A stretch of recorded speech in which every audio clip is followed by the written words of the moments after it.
Bring in Gary Gerstenfield, a criminal defense attorney and trial lawyer. Gary, to the point that Dan just made and the argument we just heard that, oh, some Americans must have had their views shaped by this, and yet their views were likely more shaped by the $1 billion that was spent on advertising. So why should Americans care about the Russians trolling and creating some fake media at the tune of $1 million? Well, it's a scary bit of business. If you think about the idea that, you know, our country's sense of politics now is going to be affected or impacted by the Russians. I mean, it's a scary stuff. It's the making of a great movie. And we're living it now. But isn't it scary, or I mean, some of the ads that the political parties actually run? I mean, the idea that the Russians might have had some huge, I mean, the Justice Department said there was no impact. Nothing impacted the 2016 campaign. There's a lot of money that's spent on trying to misinform American voters by Americans.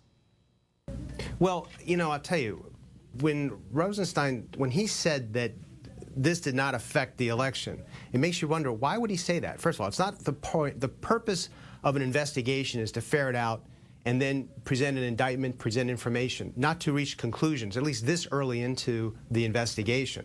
So it seems a little strange to me that at this point he's reaching a conclusion that all this stuff, all this money's being spent, we're going after these Russians, we've got indictments on 13 people, probably more indictments are coming, more people are going to be arrested, but relax, don't worry.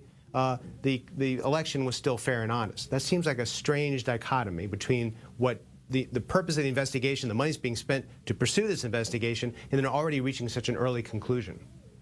Well, Gary, the indictment also read that some of the defendants communicated with unwitting individuals associated with the Trump campaign. What do you make of this line? How do you read this? A collision. You know, you have people that really hate Hillary Clinton. They're on the internet.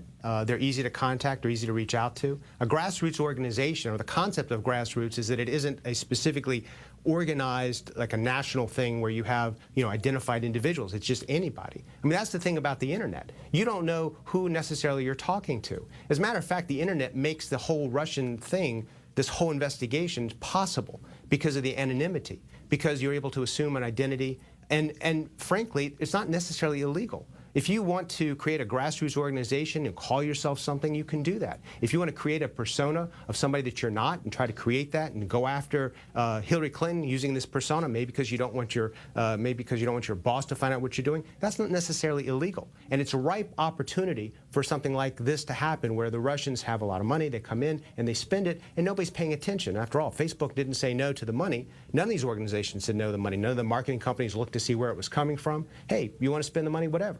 And it was such an unusual campaign where you had, for example, Donald Trump leading cheers of lock her up, and it became a festive affair.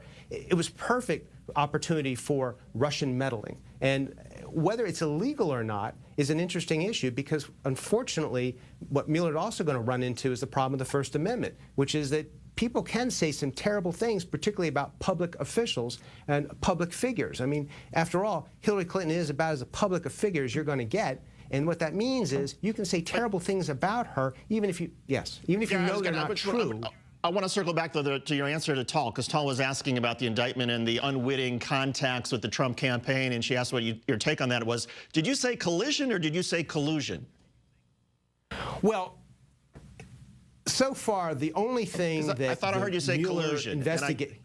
Yeah, the only thing the Mueller investigation has so far has revealed is basically a collision of people running to talk to Russia. I mean, whether it's the idea these guys organized and actually colluding. So far, we haven't really seen that. What we have seen, though, is a lot of people colliding around, and in fact, that's kind of what the Russians were relying on as far as this entire effort to try to get this information out through the internet.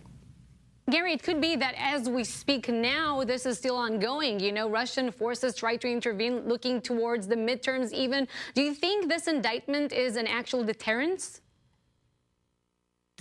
Well, there's already some discussion and some concern that Russians are involved in trying to get us, sending bots out about pro-guns and maybe take the guns away. I mean, the meddling by the Russians through the internet is an ongoing process. We think it may start in 2014, but it's still ongoing, and there's no way that it can be stopped. I mean, it's through the internet.